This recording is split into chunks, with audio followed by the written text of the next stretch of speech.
I'm joined now by Congresswoman Madeleine Dean of Pennsylvania, one of the lawmakers whose life Officer Byrd was protecting that day. And Congresswoman, I just want to give you the opportunity to react to what you've just seen and heard. First, Joy, thank you for including me on this heartbreaking day for our country. And so my sympathies to the service members, families, to the 13 now, I guess, that we have lost and 15 wounded, and, of course, scores of Afghans and others.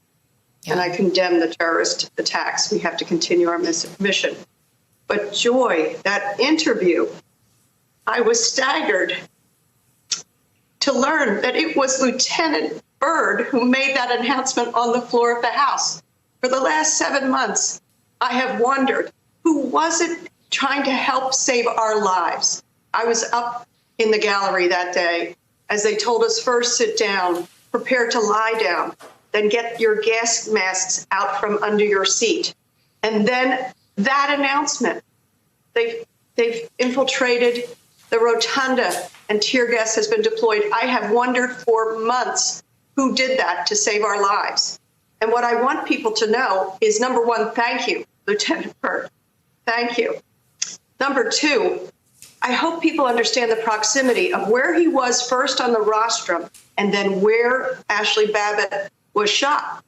It was feet away after Ashley Babbitt, sadly, with all those other rioters, broke through security gate after security gate after security gate, that it takes me a while to go through each day, as it should.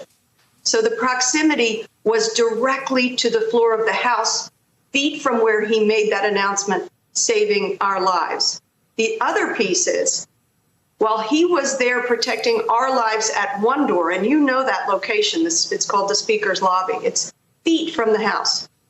Out the other side, they were taking the Vice President, the codes, other members of leadership, other members of Congress.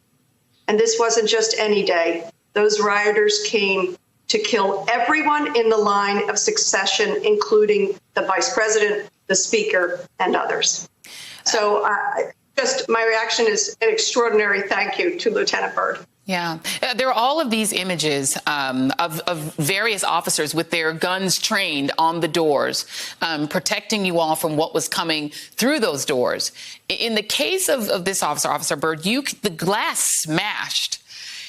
Had Ashley Babbitt and the other people there, the guttural screaming, you can hear them screaming and ramming the door.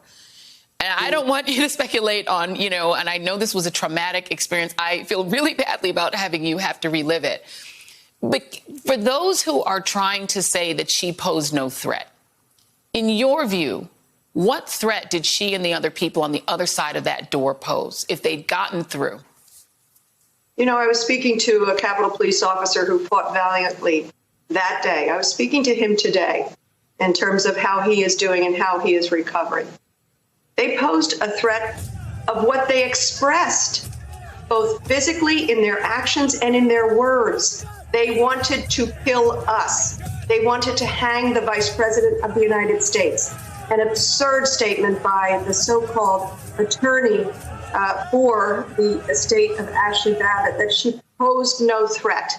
This group was there with one intention: to stop an election and to kill or hurt or maim anyone in their way. Can the producers just put that back up again with the sound? Because I think, the time can cause you to lose the full memory. And I can remember watching this on that day, and the Officer Goodman scene where he's leading people the other way. Those are the two scenes that never have left my mind. You can see the officer's gun trained at them. So they knew what was on the other side. They knew that he was protecting that door and that he was between them and whoever was on the other side, the staffers, sometimes 20-something-year-olds who were in there working, some of their, earliest jobs at Washington, and members. And the idea, what do you make of the idea of people like the former president saying to the man who stood there, guarded his own fear, dealt with however he felt, protected all of you from that sound? That looks like a lynch mob to me. To say, we know who you are, to that officer, to threaten to kill that officer or threaten to get him or get that officer, to put his life in danger. I have to tell you, I didn't know that he was African American. I only found that out watching Lester Holt's interview. I'm doubly afraid for him with Donald Trump's past history of attitudes toward people of color. And I wonder now what you would want to say to this officer now that he has revealed his identity and spoken. What courage, what decency, what dignity and integrity. And when Lester Holt asked him, if it were Donald Trump you were protecting, would you do that? He said, of course, it's my job. This is a man who has some sense of duty that is absolutely within his core. Like you, I didn't know who he was. I didn't know what color he was. And just you can see the extraordinary integrity in him. And obviously the sad continuing lack of integrity, decency, any sense of oath or duty to anyone other than self that the former president has. We need as a country to stop listening to the former president. He represents the worst of us. We need to stop listening to him. Amen. It is not Sunday, but you can get an amen. Congresswoman Madeleine Dean, I'm so glad that you are all safe that day, and I hope that you're able to process everything you see. And I, again, apologize for making you live through it again. So thank you so much for being here. Lieutenant Byrd and all of those who served us and saved our lives. Thank you. Amen. Amen.